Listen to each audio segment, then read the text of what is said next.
Today we are going to look at how we use partition strategy at Cardonald Primary School to solve addition problems. First of all, what is partitioning? Partitioning is a way of splitting numbers into smaller parts.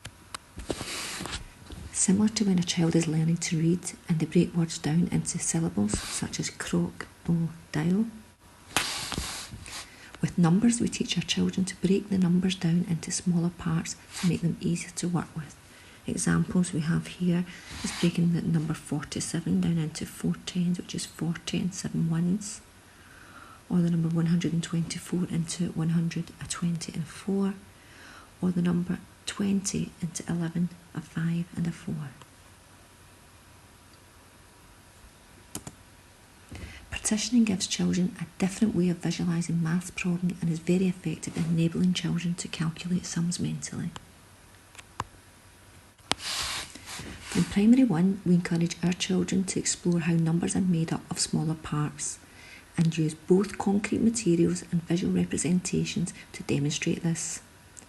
In this example, children have used counters to partition the number 6 in a variety of ways: 5 and 1, 4 and 2, 3 and 3. It's important that children have the opportunity to see that numbers can be made up in lots of different ways. In early addition, children are encouraged to partition numbers to enable them to get to a friendly 10 number, as this is a good base to work from.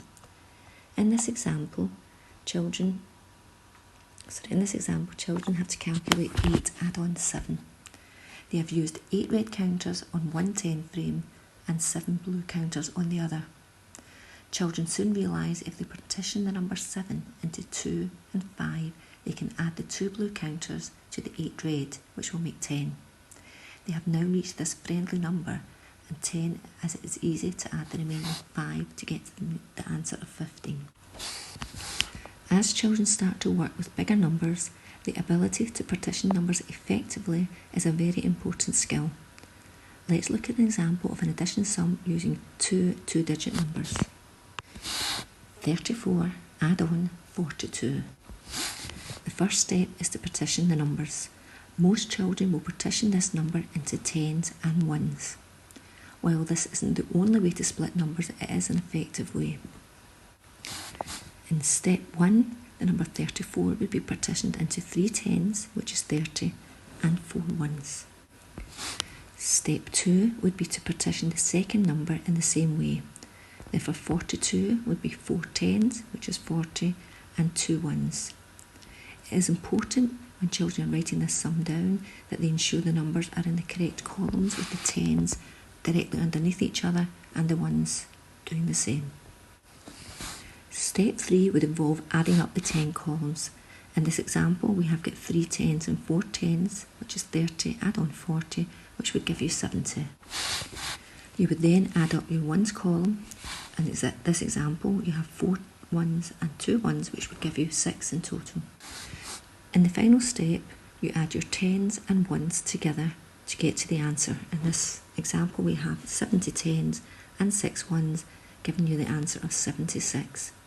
This is a very effective method and can also be used to calculate mentally in the same way. The following video shows one of our P7 pupils demonstrating partition using 3-digit numbers. First of all, you can see that she is highlighting her hundreds, her tens and her ones. She's partitioning her number, her first number, which is 400. Under the 400 columns, she has got 4 tens, which is 40, and 3 ones. The number is 443. Her next number, she's partitioned, she's got 3 100s, 2 tens, which is 20, and 5 ones, the number 325. She's now going to add up her hundreds, which is 400 add on 300 is 700. She's now going to add up her tens, which is 40 and 20, which is 60, and adding her ones, which is 5 and 3, which makes 8. She finally adds them all together, giving you 768. We hope you found this information useful and it will help you support your child at home. Thank you very much for listening.